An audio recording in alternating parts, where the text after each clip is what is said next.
start off here from Fallen Angel Death Productions. Today we're doing a review on the Samsung Galaxy S5. As you can see, I've got it here.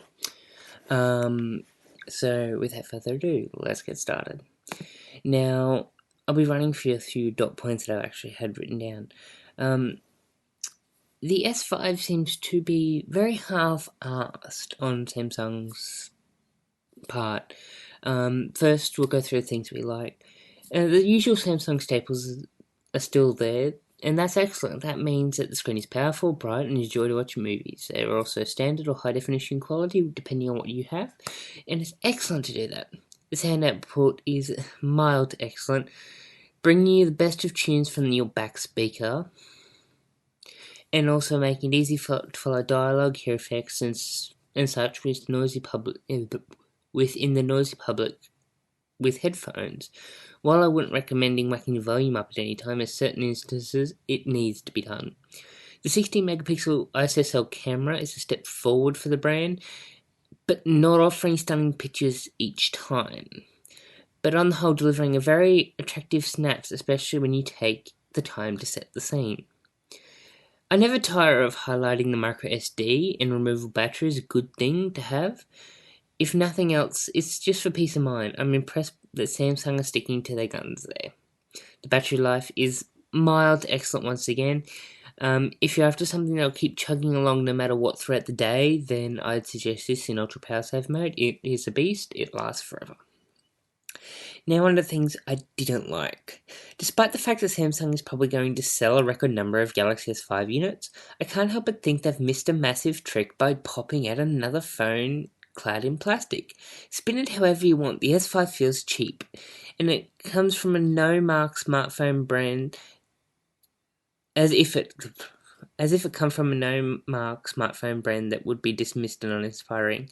It's only because the adverts everywhere ram it down your throat that we discuss it. There's got to be something better here. When for the same price, HTC and Sony are able to bring out appropriately superior designs, Samsung needs to step up. I wasn't always impressed by the speed of the phone either. The camera could take a while to load, games showed massive lag opening, and the gallery, well, that was a sticking point with me and a lot of other people. It takes ages to load if you input your gallery from Facebook, and also if you back up to Dropbox. It just chugs.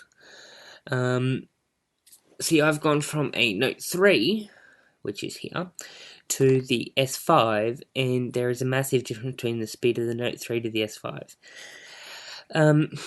There's not a lot particularly wrong with the Galaxy S5, but it feels like the Galaxy S4S. Another intrusive design and a little bit of a power boost. Just, that's what they've done to reboot the S4, and it doesn't seem like they've done a good job. The Samsung Galaxy S5 is a great phone, don't get me wrong. The problem is, we're now in a world where stunning smartphones are becoming the norm. Samsung seems to bank on the fact that it knows there will still be some people out there who'll buy its devices no matter what. Else it all would have jumped to a more premium design. Some might think it's overstating my disappointment in how the S5 looks, but there's a critical part of the buying cycle. You can't rely on brand recognition and loyalty for long if its competitors are making something that can cause design envy, like HTC One. The M8 looks stunning in its premium aluminium finish, I must admit. I'm contemplating reviewing the Oppo Find 7. It looks amazing, even though it went from metal to plastic. The design choices that Oppo made are fantastic compared to the S5. And there's a divide in terms of how to deliver a verdict on the best Samsung phone ever. If you're excited about what Samsung does, you'll love this phone. The brand has definitely done a lot to make it more usable and deliver things you'll actually use, such as better, faster camera and health info. But if you're on the fence or in the iPhone camp, it'd be easy to pretty much go somewhere else. This is just a mere update of what come with the S4, offering uninspiring design and features that don't meet the mark with the competition. Like, I would just say go for HTC One M8. Honestly, it's just, yeah. Samsung has done enough with the Galaxy S5 to still be on top with smartphones in 2014. And I would still recommend it as a solid, if unspectacular, smartphone that ticks some of the boxes. It needs very little more to be a $500 smartphone, but for $900 it's definitely not worth it. I'd rate it 3 stars, largely due to the fact that it's got an excellent screen, great battery, and the Adreno 801 processor. But it doesn't smell like the S6 will come out. It smells like the end of the brand, honestly.